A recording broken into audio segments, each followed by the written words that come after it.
हिमाचल प्रदेश और उत्तराखंड के विकास नगर का पहले से ही रोटी बेटी का संबंध रहा है। 70 के दशक में यमुना नदी पर पुल बनने की मांग उठती रही है और 21वीं शताब्दी के आते ही इस मांग ने रफ्तार तो पकड़ी और इसका कार्य भी शुरू हो गया। लेकिन हैरत की बात यह है कि उत्तराखंड की तरफ से पुल पूरी तरह से तैयार हो चुका है। हिमाचल की जमीन पर पुल का अप्रोच बनना बाकी है, जिसके चलते ये पुल अंतिम चरण पर आकर अटका हुआ है। पोंटा के विधायक सुखराम चौधरी ने सवाल खड़े किए हैं। उन्होंने मीडिया को जानकारी देते हुए बताया कि इस संबंध में उन्होंने पीडब्ल्यूडी मंत्री विक्रमादित्य से बातचीत की थी।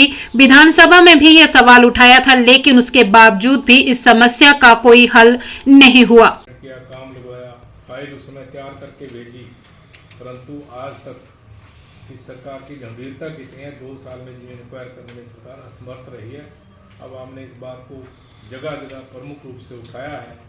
मुख्यमंत्री से मैं स्वयं मिला हूँ, जो अपने लोक निर्माण मंत्री विक्रमादित्य से व्यक्तिगत मेरी कई बार बातचीत हुई है। इसके बाद उसने मुझे कहा भी है कि बहुत जल्दी कर रहे हैं, हम इसको बहुत जल्दी कर रहे हैं। मैं उसको पिछले दिनों टेलीफोन किया, मैं तो जल्दी नहीं आपकी खत्म हो रही, कब तक होगी, जल्दी हो। इसलिए अब देखेंगे कब तक इसकी जमीन की क्वायर होती है।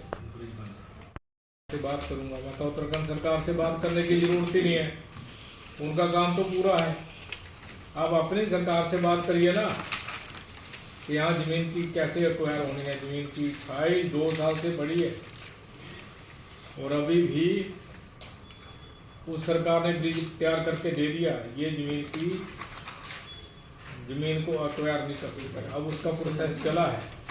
अभी भी जो है सेक्रेटरी पीडब्ल्यूडी ने सेक्रेटरी एग्रीकल्चर को कुछ जमीन उनकी अधिग्रहण करनी, उसकी फाइल भेजी, उसके पास विचाराधीन है। मेरी सेक्रेटरी एग्रीकल्चर से बातचीत हुई है, जल्दी इसको फाइनल करिए ताकि आप ये ज़मीन एक्वायर करके इस तरफ की सड़क बना सकें। हम पूरे इसमें गंभीर हैं, प्रॉपर बातचीत कर रहे हैं।